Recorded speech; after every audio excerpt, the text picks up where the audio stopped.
Welcome back, everybody, to I don't know which episode this would be, but we are at SRC April Hall 2024, Frisco, Texas. I'm with my friend Randy Brothers. How the hell are you, man? Dude, Good I'm to see doing ya. great, man. I finally made it. I made it to the big show. Yeah. I'm a big timer now. Yes. So I made it on your show, bro. What's cool is about this being here, like you can't really, I think, appreciate it until you actually see it, because with them just watching us, Yeah. from a distance like they are, but when you're here like this to really get to experience it and enjoy it, you can really appreciate the time, the effort, and the energy that it's taken the team to put this thing up. And of course, you get to witness the little hiccups that we have too with going live, raw and uncut. And that's kind of been like our thing. And we've learned that from you, whether you know that or not. We've always Really? watched you, because shit, I don't remember when I started watching your show, at least 3 years ago. It was live, you and Nick. Nick. Yeah, back yeah. Nick. Yeah, Nicky Yeah. P. Yeah. So that was like my favorite, because your show would be on Tuesdays. Ours was on Wednesdays, but this was before Thursdays. Back then it might have been on Thursdays, because you switched it somewhere in there. But Yep. we were watching you, and it was like, it was live, it was raw, it was uncut. People were commenting. Somebody from your team or yourself was engaging with the crowd and stuff like that. So we learned like, oh wow, he's getting a lot of engagement by engaging Yeah. with his crowd and stuff like that. And so we've always kind of looked up to like what you did. Like you're definitely the GOAT, the greatest of all times when it comes to the roofing podcaster. You know what I mean? So you've inspired us, whether you know that or not. Wow. I mean, I wouldn't go so far. I'm just a guy who just grabbed a phone and tried a thing, and Yeah. so looking at this setup, I mean, you're the GOAT now, bro. Like I'm just we've been doing it a long time. I think I have like 300 episodes or something at this point, but I've gone the other direction. Yeah. Just because it's so many things. At some point, you got to kind of pick and choose where you're going to put your time and energy. And, 100%. and we like to create and make sure we stay consistent with our content. But man, this setup for y'all listening or watching this, like you got to be here to see this. It's next level, and you guys have done an incredible job with this for sure. Thank you so much. We saw what you were bringing. You brought a lot of not just inspiration and stuff, but the knowledge and the wisdom that you were bringing. The content is very relevant. Like I don't even remember how much stuff that I've learned over the years by listening to you. So it was kind of like we wanted to also implement and complement what you were doing and bring something to the roofing industry to have a good impact, lasting impact, and get the messages out, whatever the message is, or the knowledge that needs to be out there. Because as well as I do, the roofing industry is like 10 years behind the HVAC industry. Yeah. Now it's rapidly changing here. And a lot of it has to do with guys like you early on that was trying to get out there, like any new tool that was being implemented by your company personally or something, or someone that you knew, that you could bring on your show and express what they were getting involved with and how it was going to change our industry and stuff like that. So it's kind of like, because of guys like you and I that love and are so passionate about our industry, we're just trying to make an impact and leave it better than it was the way we found it, I guess. Absolutely. Well, and for me, getting the ideas and meeting the people and connecting to build up the audience, or not this, the guest list, this type of event. We're here at SRC here in Frisco, Texas. Like coming to these events is where I connect and meet people and connect with people. And for me is always really important that if I'm going to bring some on my show, I want to make sure, they fit that kind of criteria of values, and just making sure that they're there to share and give back to the industry and not take. You can kind of tell if somebody's like just trying to get what they can get just by selling something, or coming on here trying to be all salesy. No, it's share the story. And our show, the premise has always been, we want to share the entrepreneurial journey in roofing. It's not just roofers. It's, Lead Scout or whoever, like somebody, other companies, software companies, like manufacturers, like anybody we can get that can share entrepreneurial and intrapreneurial leadership type of advice. Yes. Based on experience. Hey, that brings value to the audience, and people like that, and they listen, they watch, and they want more. So that's kind of the baseline of what you're doing now Yeah. and what we've been able to do and get started. It's super cool. So. Yeah, it is. It is cool, man. And it's been cool to watch you on your journey. And again, I can't say enough, kudos to you for being that trailblazer for us and opening, our eyes to like, hey, this is how we can reach, our people in our industry and find those that align, whether it be our core values or our beliefs, right? Yeah. To bring those types of people on the show and how much I've learned by bringing these guests on or coming to Exactly events like this. Like I get more out of interviewing you and just asking 5 questions, right? Yep. And mostly, and I hate to say this out loud, but selfishly, like I'm asking you them questions because I don't know or Yep. need to know, right? And I'm sure if I don't know these things, our viewers or listeners don't know either, and that usually turns into a great conversation with great content and a lot of knowledge and experience that I get to gain, and so does everybody else. And this is, social media, it's social commerce. Like this is what is making the roofing industry not as big. It's kind of shrinking it down where we can reach more people on such a, in 30 minutes. Yep. And it's kind of cool because, I didn't realize that when we started this, I'll be honest with you, when we started this, we were trying to figure out a way to allow people to know about this charitable event that we were trying to participate in. So we built these gazebos, and we were a part of the York Builders Association, which hosts the York County Home and Garden Show. So we go to builder shows. So we built these gazebos. We were auctioning them off, and we're like, well, how are people going to know to come to the home show to bid on these gazebos? And somebody made a comment or mentioned, why don't you do a Facebook Live? Yeah. So iPhone 8 out in front of it. Hey, I'm Ty with TC Backer, and we built these gazebos. Come on down, February, whatever, blah, blah, blah. And it's a silent auction. Come on down. So we did that for about 4 or 5 weeks prior to the home show. Went live the entire time we were at the home show. And we realized at that point in time, we were reaching more people outside the home show than what was actually attending the home show. So we're like, well, maybe we're on to something. And mind you, back then you could host a watch party. Yeah. So the reach was a lot easier. That was back when Facebook was really promoting all the lives. So it was like plugging it everywhere. And yes. And you get a lot of exposure that way. Yes. Reach a lot of people. It's cool. Yeah. Yeah. It was cool. Definitely. And I think it was more towards like a TC Backer thing. Right. But then the more we started to dig into like the whole podcasting thing, that's when I discovered Randy Brothers and the Start Build Growth Show. Yeah. Man. Right. And I thought it was like, oh my God, this dude's like, and plus we were running out of content. Like, it was like, dude, I can only talk about shingles so much. I can only talk about windows so much, gutter, solar. And I was like, oh my God. Like, so then it went to solar month or gutter month. So 4 weeks in a row, we would talk about roofing and stuff like that. And it was great. And people were watching, but we didn't even care if people were watching. It was like our little garage band.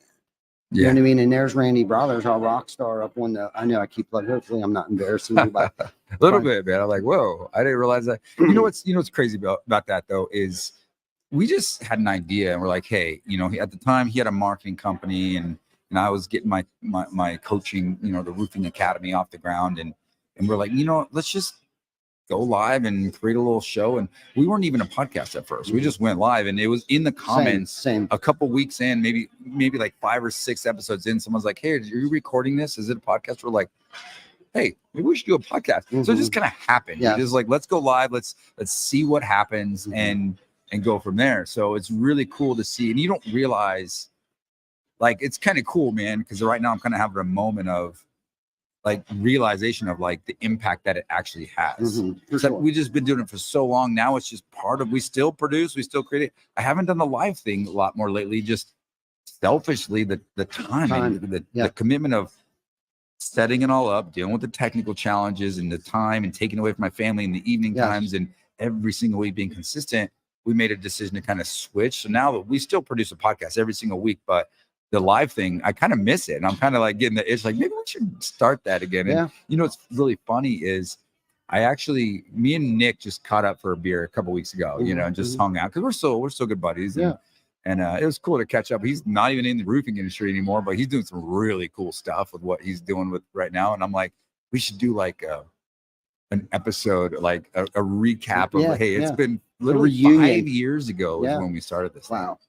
This is crazy to think about. Yeah, that's amazing. And going back to like, we just recently switched from 7 p.m. Eastern Standard Time to 12 o'clock lunchtime. We're doing like a lunchtime uh, episode during each week and stuff like that. And it's like when you were talking, it's like not only was myself and the team, but my family was also held hostage. Yeah. Basically every single Wednesday night for 4 straight years.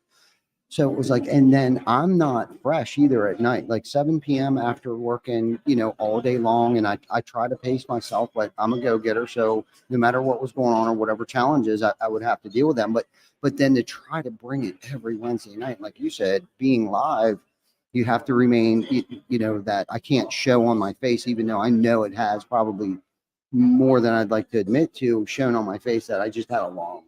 Yeah. And that I really in don't the roofing do business, you don't have long Yeah, days. There's no stress. There's no challenges to deal with. Not at There's all. no way. Not at all. Right. Yeah.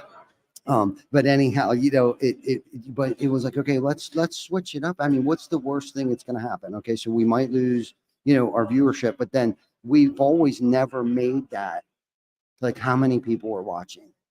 Thank God we never made it about like it wasn't about like the dopamine hit. We didn't even know what that was back then when we first started this, but knowing what we know now, thank God that wasn't our intentions when we first got started, and we still don't chase that dopamine hit.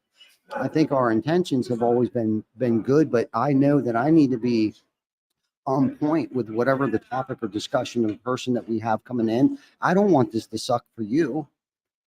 Either. Do you know what I mean? So I know I gotta be on point. I gotta, do my research and those kinds of things, because I want the content to go out there, because the reason why we're doing this is for those of everybody that's watching and listening. It's about them. It's not even about us. Absolutely. You know what I mean? I don't care how many ums, ands, ahs, buts, F-bombs every now and again I might drop. Like it's like it is what it is. I am. It's real. It's raw. And I would, while I got you, I appreciate that you've taken the torch on that, because that was at the time.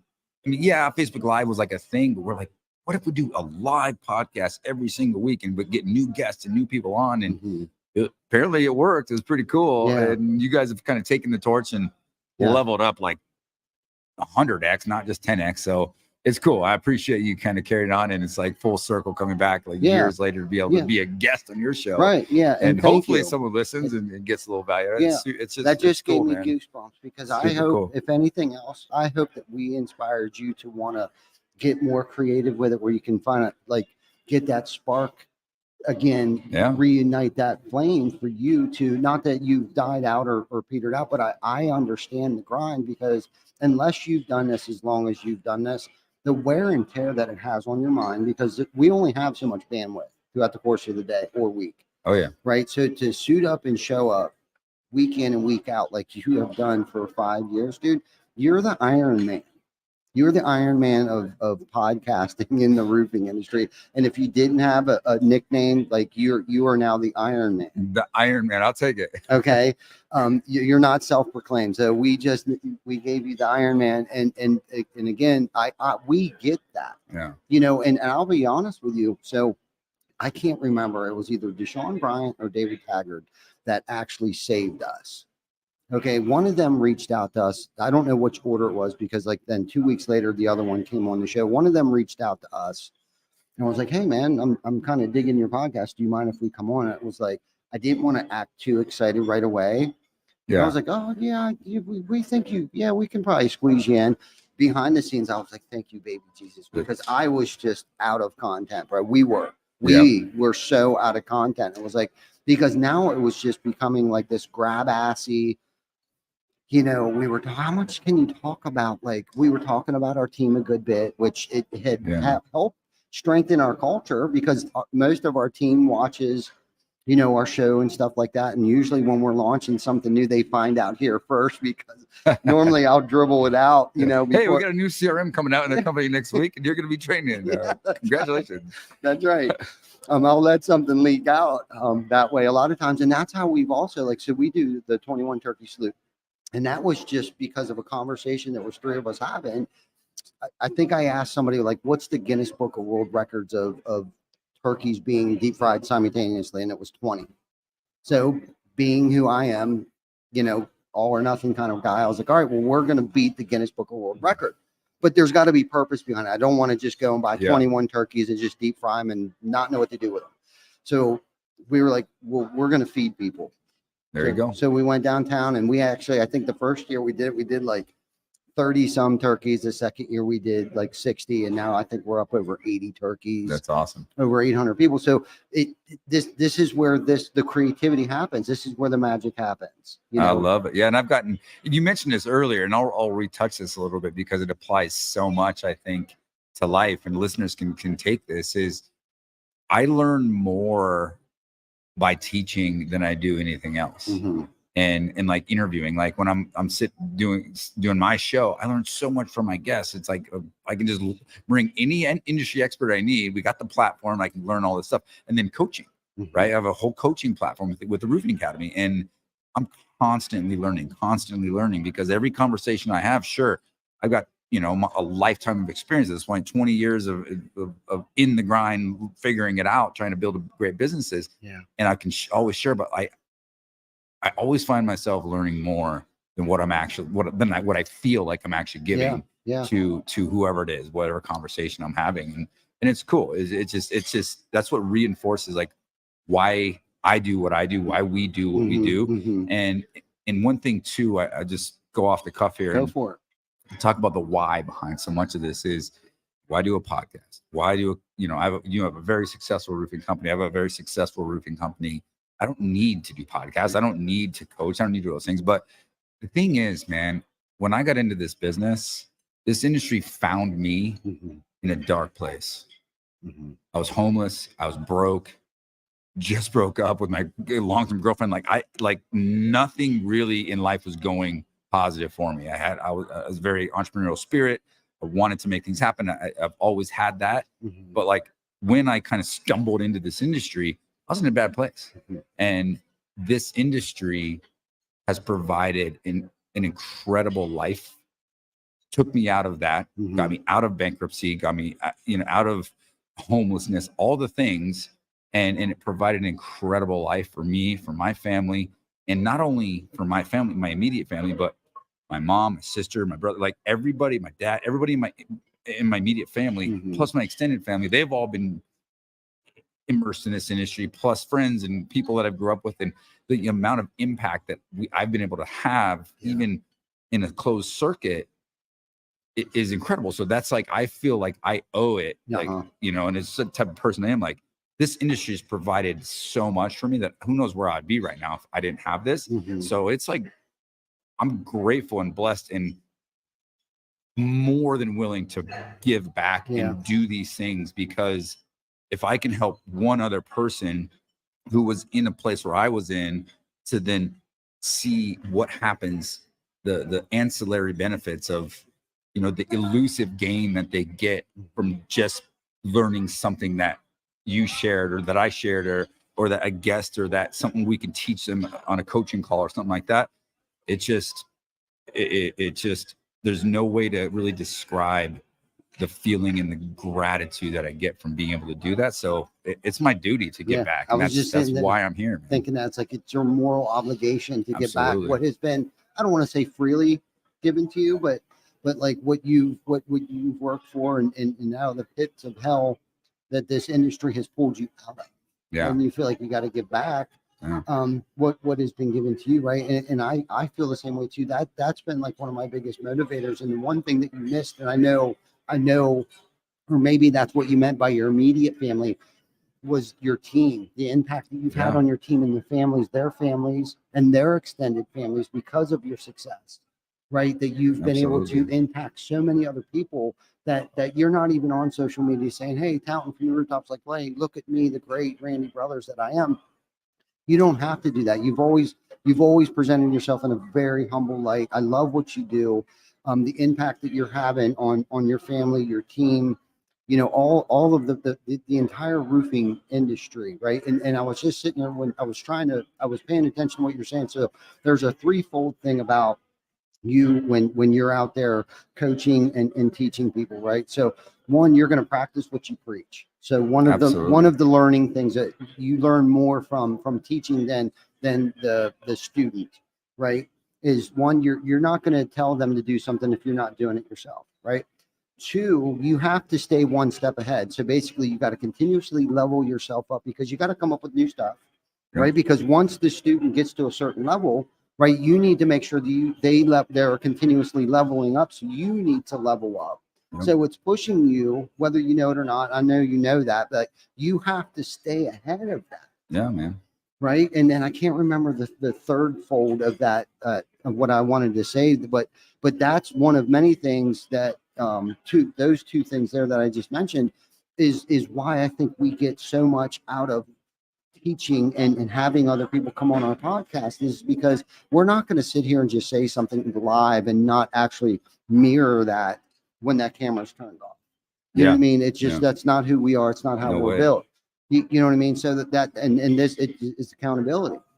You know what I mean? For us and those around us, that if we're not doing what we're saying that we're doing, then how can we expect them to do it if we're not leading by example? Yeah. Well, and I think there's a couple of things as we probably try to land the plane. We've got a bunch going on in this event right now. Yeah. But a couple of things there is, one, you said practice what you preach. And for me, like, it comes up in question, like, okay, you have, you're doing the podcast, you have the media stuff and the roofing academy and the coaching and consulting and all of that stuff, and a roofing company. Like, at what point do you pick one or the other? At what point do you just go into coaching and consulting? Yep. And I might be one of the last people in the coaching business that's still holding on, because I feel like I stay involved with my roofing company because of it's constantly evolving and constantly changing. Like, I'm not done yet. I haven't figured it all out. I don't have it all figured out. We've seen some really cool things. We've been some major ups, major downs. We've seen so much, but I feel like the industry is constantly changing. And if I'm going to do, this can be I had some good arguments on my show about this specific topic, but I feel, in my opinion, that I'm going to be the best coach and the best, have the best answers and guide people the best when I'm still getting firsthand experience. Because as soon as I leave, and at some point, who knows, maybe that'll happen one day, maybe that's in the cards, but as soon as I'm like, okay, the roofing company's over here, now I'm going over here, that disconnect starts to happen. And then I'm not being super true to, like, hey, this happened in my company last week, and now I can share this with you to help you avoid that mistake I made, or learn whatever it is. So that's why I stay dedicated to both. And then the last thing I'll say is, like, about the show, and one of the things I learned is in all things in business is just be consistent. Like, show up day in and day out. Show up and keep showing up and keep showing up and keep showing up, and the results will come. I mean, from the roofing side, man, if I showed you like a graph of where we started to where we like skyrocketed, I'm cover of Roofing Contract magazine, just crushing it, and then 4 years of no storms, and then it's like, okay, we're hovering here, we're trying to figure it out, like launching new branches and doing whatever we can to survive and figure things out, and then all of a sudden, it all just clicked again, storms happen, all this, and then shot up again. Like, that's what life looks like. But the key is show up every single day and learn and grow and learn and grow and learn and grow. Same thing with the show. It's like I'm like my hair is standing up, because it's like 5 years ago, every single week we've produced just about every single week for over 5 years now, we've put out a show. I'm with you. I don't even know the data. Like, I don't know how many downloads. I think it's good. I mean, you told me that it inspired you. So cool. That worked. One guy was inspired by our show for doing it for 5 years. That's enough for me. Yeah, man. Right on. That's all it takes. That one person that you're impacting. Okay. So to circle back a little bit on the, letting go yet. Okay. Do you think it's because you don't think you're finished pouring into your team yet? Like, you feel like you still got a lot to offer, and that you don't want to let them down, because a lot of those people, if you would just turn your back now and go into coaching, you'd feel like you let them down. Do you think that's why you don't want to let go yet? There is a sense of like duty and commitment. Like, that's my brand, my company, and I recruited a lot of people, and they and they like need leadership. And there's a certain point where I went through this, we're launching TRA, and it was like took a lot of my energy. And I know, and a year and a half later, I knew I wasn't putting as much in the roofing side. You can see a sense that the things change, the culture change, like the energy of people change. I'm like, wait a minute, no, I got to figure this out. I got to pour back into this and make sure that keep the main thing. That's my baby. That's the business that's taking care of my life, my family, everything. Like I can't just abandon that because of this shiny new toy over here. That doesn't work. Like I learned little hard lessons in there, and now I'm trying to really massage and figure out my time and how I'm able to kind of do things that are in my strength zone, but and incorporate both. The media, the content is great, but coaching. Okay, it's not just me coaching clients. But I love that you mentioned that, because my role in my business, like I'm not in the day-to-day all the time. I'm not in the office all day. I'm not like out solving leak problems and dealing with, I don't do that anymore. I have an amazing team of people who are better than me at it, so I don't have to do that anymore. However, I know my job as the face, the founder, the leader of the organization, like they still do need that. I can't just abandon that. So my role as it's shifting is coaching my team and coaching my clients. Like that's what I'm passionate about. I love it. I'm trying to pour when I'm reading books, I'm going to conferences, I'm going to events, getting certifications, like doing whatever I can to be the best life coach, business coach, like that I can be, so I can lift both up. Right. So I love that you mentioned that, because that's my role is, be the face, create content, like always innovate and vision for both companies, but coach my team as well as our clients. And that's what I love to do. Yeah, no doubt. And the reason why I asked that, because I experienced similar situation, right? I don't necessarily, I do coach a few people on a personal level. I don't have a whole course and stuff like you do with the academy and stuff like that. But I do coach some other roofing contractors and stuff to try to save them a lot of time and energy and resources and money. But I started to pull away from my roofing company, and we were traveling a lot and stuff like that, opening up new locations, traveling a lot with behind the ToolBelt. And I noticed that the energy was shifting a little bit, and things just didn't seem the same when I was getting back. Plus my head was somewhere else. I was getting ready for the next traveling event or whatever I had going on at the time. And but I just noticed things weren't the same, and I wasn't present. Right. And so I made a goal to myself. This was last year, the beginning of 2023. I said to myself, it's like, I know I can't be here and do all the, the things that I wish that I could do, because I like to get in the weeds. But when I am here, I need to be present. They need to know that I'm here. Right. I currently read this book now. It really doesn't have anything to do about it, because I interpret things a little bit differently, but it's called The Energy Bust by John Gordon. It's just a short read. You could sit down and read it in one book. And they talk about the CEO creating other CEOs, right? And what a CEO is a chief energy officer. So my job today is to create other chief energy officers. So when I'm there, I need to be present. If someone needs my team, like, my door's always open. If you see my truck outside, I'm here, my door's open.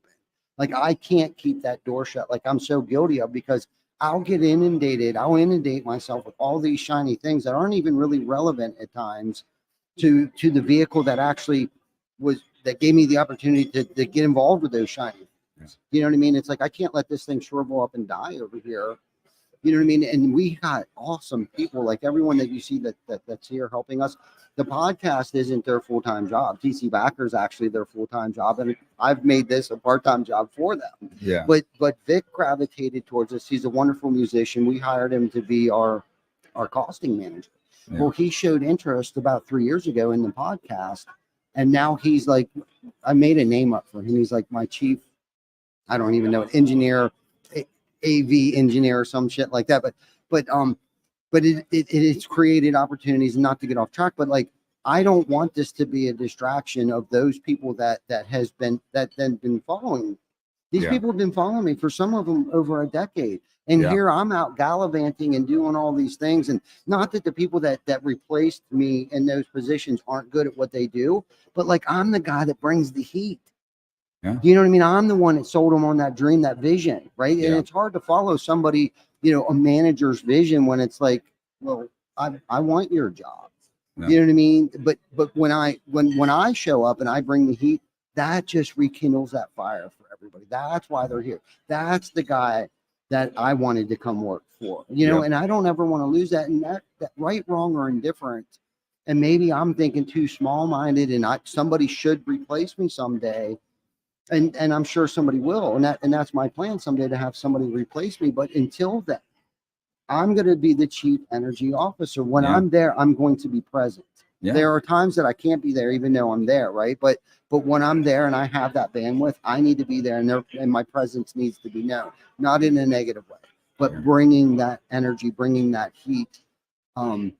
When I'm there. And what was the second part to that? Well, the vision side. Yeah. And I've gone through this too, as I'm trying to, as I've grown my business, like I'm a believer in entrepreneurship of a rule that, if you want to be successful, replace yourself. Mm-hmm. Find people better than you, and work yourself out of I've done all the jobs, and I've worked myself out of all the jobs. Right. You get to a certain level, you're like, now what? Yeah. But through that journey, you should really press in and understand who you are, and what makes you tick, and what your strength zone is. Mm-hmm. Like we all have a superpower, right? And one of my superpowers is connecting with people, and being able to kind of like be that energy officer, and being the vision of the company, and connecting people and bringing people into things. So I just try to do that all the time.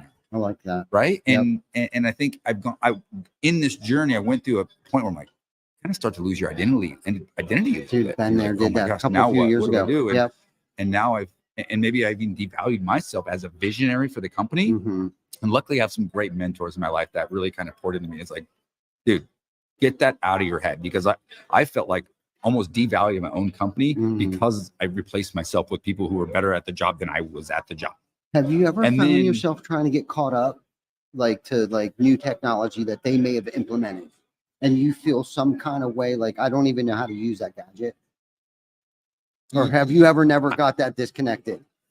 So you're guilty as charged, man. Like, you do not want me trying to operate a lot of our technology. Yeah. Like, I could get in there and foam around and look at reports and do enough to be dangerous. Yes. But no. You ever beat yourself up by not mastering that like you did early on? No, for a short period of time. But no, I think I've really understood that the concept, like, that's not my job. Mm-hmm. Okay. And to be a high level entrepreneur, I have to find people to execute all the things. I don't have to know every little thing about everything, because that becomes, and I'm a control guy. I like control, but I've had to learn that if I'm going to have to know everything about everything and control things, it's going to limit me. It's going to limit my company. It's going to limit them. So I've had to learn to, like, I get calls. I got working with guys over here on a big job, like national claims advisors, right? On a big job. And he's like, oh yeah, the funds just got released on that big yada yada horse barn thing. We're doing like a $500,000 job. I'm like, okay, cool. Yeah. I think they were rolling panels a couple of weeks ago, but I don't know. Yeah. There was a point in my life I'm like, oh my gosh, I don't know. But now I'm like, dude, we're doing like 10 jobs a day. Yeah. All over the place. I don't, whether it's service or solar or commercial. Like, I can't have your finger on the pulse of all that. If I knew about all those jobs, our company would be in trouble. Yeah. But I have great leadership and great structure in place to where I know what I need to know enough. And when things are difficult and I got to help solve problems, great, I'm there. But I've empowered my team to execute. And I just run leadership team meetings and try to run the thing like a CEO, and not, like someone who's running around in the weeds acting like a CEO, So yes, it's been a transition, but it's when would you say that happened? Was there just like one day you were like, okay, I give up, I can't figure it out? Or was it like a slow transition? And how far back was that?